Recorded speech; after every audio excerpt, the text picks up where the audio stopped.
दिल्ली शराब नीति मामले में आम आदमी पार्टी से राज्यसभा सांसद संजय सिंह के दिल्ली आवास पर प्रवर्तन निदेशालय की छापेमारी के बाद संजय सिंह को ईडी ने गिरफ्तार कर लिया है। ईडी ने करीब 10 घंटे की पूछताछ के बाद ये कार्रवाई की है। दिल्ली शराब नीति मामले में प्रवर्तन निदेशालय ने बुधवार सुबह आम आदमी पार्टी से राज्यसभा सांसद संजय सिंह के दिल्ली आवास पर छापा मारा। ये तलाशी शराब घोटाला मामले में हुई। दोपहर के बाद ईडी ने संजय सिंह को गिरफ्तार कर लिया। करीब 10 घंटे पूछताछ के बाद ईडी ने ये कार्रवाई की है। इससे पहले इसी मामले में सांसद के कई अन्य करीबी लोगों के परिसरों की तलाशी ली गई थी। संजय सिंह की गिरफ्तारी की खबर सामने आने के बाद आम आदमी पार्टी में हलचल मच गई है। आगे बताया कि यह कार्यक्रम दिल्ली चुनाव से पहले धन जुटाने के लिए आयोजित किया गया था। इस साल मई में ईडी ने सिंह के करीबी सहयोगियों के परिसरों की तलाशी ली थी और उन्होंने आरोप लगाया था कि ईडी ने दिल्ली उत्पाद शुल्क नीति मामले के संबंध में उनके 2 सहयोगियों अजीत त्यागी और सर्वेश मिश्रा के घरों पर छापेमारी की। आम आदमी पार्टी के राज्यसभा सांसद संजय सिंह के आवास पर ईडी की छापेमारी चल रही है। गिरफ्तारी से पहले मां का आशीर्वाद लेने पहुंचे संजय सिंह। गिरफ्तारी से पहले आप सांसद संजय सिंह ने अपनी मां का आशीर्वाद लिया। आपने एक्स हैंडल पर इसका वीडियो साझा करते हुए लिखा है कि जिसके सिर पर मां का आशीर्वाद हो उसका कोई कुछ नहीं बिगाड़ सकता। हर क्रांतिकारी को जेल देखनी होती है। आज संजय सिंह को भी यह सौभाग्य प्राप्त हुआ। न डरे थे, न डरेंगे, अन्याय के खिलाफ लड़ते रहेंगे।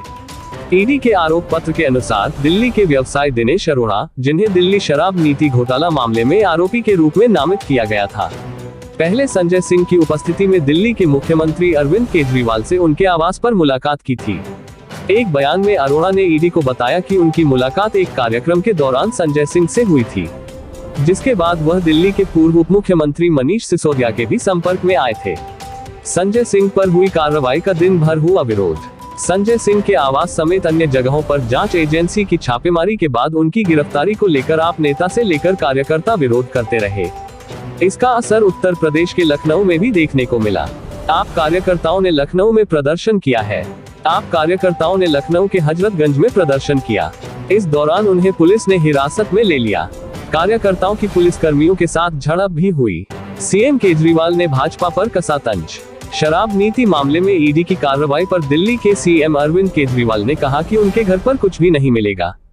उन्होंने कहा कि साल 2024 के चुनाव आ रहे हैं। वे जानते हैं कि वे हार जाएंगे। ये उनके हताश प्रयास है। जैसे जैसे चुनाव नजदीक आएंगे, ईडी, सीबीआई जैसी सभी एजेंसियां एक्टिव हो जाएंगी। पहले जानिए दिल्ली की नई शराब नीति क्या थी। 17 नवंबर 2021 को दिल्ली सरकार ने राज्य में नई शराब नीति लागू की। इसके तहत राजधानी में 32 जोन बनाए गए और हर जोन में ज्यादा से ज्यादा 27 दुकानें खुलनी थी। इस तरह से कुल मिलाकर 849 दुकानें खुलनी थी। नई शराब नीति में दिल्ली की सभी शराब की दुकानों को प्राइवेट कर दिया गया। इसके पहले दिल्ली में शराब की 60% दुकानें सरकारी और 40% प्राइवेट थी। नई पॉलिसी लागू होने के बाद 100% प्राइवेट हो गई। सरकार ने तर्क दिया था कि इससे 3,500 करोड़ रुपए का फायदा होगा। सरकार ने लाइसेंस की फीस भी कई गुना बढ़ा दी।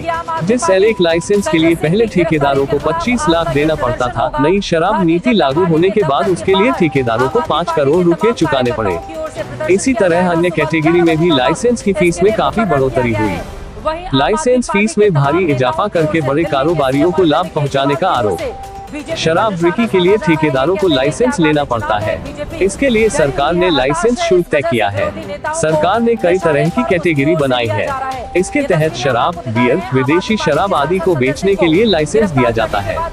अब उदाहरण के लिए पहले जिस लाइसेंस के लिए ठेकेदार को 25 लाख रुपए का भुगतान करना पड़ता था, नई शराब नीति लागू होने के बाद उसी के लिए 5 करोड़ रुपए देने पड़े। आरोप है कि दिल्ली सरकार ने जानबूझकर बड़े शराब कारोबारियों को फायदा पहुंचाने के लिए लाइसेंस शुल्क बढ़ाया। इससे छोटे ठेकेदारों की दुकानें बंद हो गईं और बाजार में केवल बड़े शराब माफियाओं को लाइसेंस मिला। विपक्ष का आरोप ये भी है कि इसके एवज में आपके नेताओं और अफसरों को शराब माफियाओं ने मोटी रकम घूस के तौर पर दी। आइए जानते हैं शराब घोटाले में चार्जशीट में किस किस के नाम है। पहली चार्जशीट में पहली बार मनीष सिसोदिया का नाम आरोपी के तौर पर सामने आया था। कई अन्य लोग भी शामिल थे।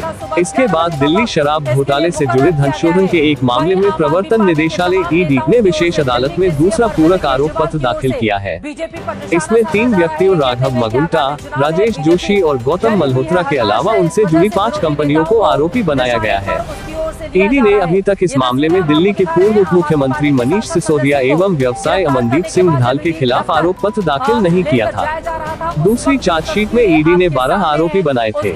ईडी ने राउज एवेन्यू कोर्ट में दिल्ली शराब आबकारी नीति मामले में दूसरी चार्जशीट दायर की थी। चार्जशीट में 12 अभियुक्तों के नाम शामिल थे। विजय नायर, शरत रेड्डी, विनोय बाबू, अभिषेक बोइनपल्ली, अमित अरोड़ा और 7 कंपनियों के नाम थे। अभी भी जांच जारी है। ऐसे शुरू हुई जांच। साल 2021-22 की नई शराब नीति लागू होने के बाद कई गड़बड़ियों की शिकायतें मिली थी।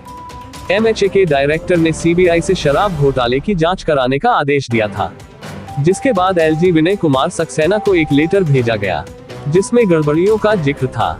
इसके बाद एलजी ने जांच की मंजूरी दी और नई शराब नीति की जांच शुरू हो गई। पहले दिल्ली मुख्य सचिव ने भी इस मामले पर शिकायत की थी। भाजपा ने आप पर साधा निशाना। दिल्ली भाजपा प्रमुख वीरेंद्र सचदेवा ने कहा कि उन्होंने इस शराब नीति के जरिए करोड़ों कमाए। आज जांच एजेंसी ने उनके खिलाफ कार्रवाई की है। इस मामले में दिल्ली सीएम अरविंद केजरीवाल और उनके कट्टर ईमानदार नेताओं के चेहरे बेनकाब होंगे। इन्होंने दिल्ली की जनता को लूटा है। चार्जशीट में पहले से संजय सिंह का नाम था। अब उदाहरण के लिए पहले जिस लाइसेंस के लिए ठेकेदार को 25 लाख रुपए का भुगतान करना पड़ता था, नई शराब नीति लागू होने के बाद उसी के लिए 5 करोड़ रुपए देने पड़े। आरोप है कि दिल्ली सरकार ने जानबूझकर बड़े शराब कारोबारियों को फायदा पहुंचाने के लिए लाइसेंस शुल्क बढ़ाया। इससे छोटे ठेकेदारों की दुकानें बंद हो गईं और बाजार में केवल बड़े शराब माफियाओं को लाइसेंस मिला।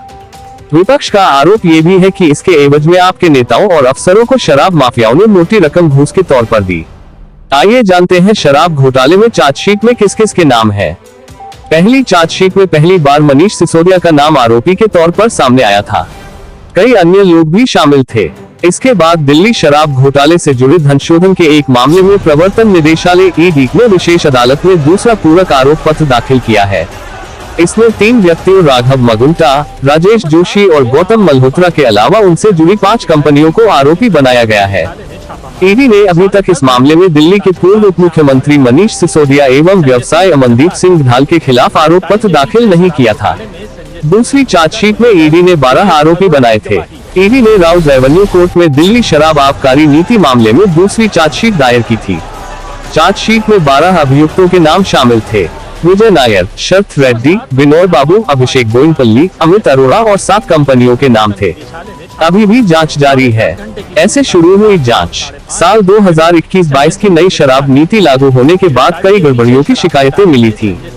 एमएचए के डायरेक्टर ने सीबीआई से शराब घोटाले की जांच कराने का आदेश दिया था, जिसके बाद एलजी विनय कुमार सक्सेना को एक लेटर भेजा गया जिसमें गड़बड़ियों का जिक्र था। इसके बाद एलजी ने जांच की मंजूरी दी और नई शराब नीति की जांच शुरू हो गई। पहले दिल्ली मुख्य सचिव ने भी इस मामले पर शिकायत की थी। भाजपा ने आप पर साधा निशाना। दिल्ली भाजपा प्रमुख वीरेंद्र सचदेवा ने कहा कि उन्होंने इस शराब नीति के जरिए करोड़ों कमाए। आज जांच एजेंसी ने उनके खिलाफ कार्रवाई की है। इस मामले में दिल्ली सीएम अरविंद केजरीवाल और उनके कट्टर ईमानदार नेताओं के चेहरे बेनकाब होंगे। इन्होंने दिल्ली की जनता को लूटा है। चार्जशीट में पहले से संजय सिंह का नाम था।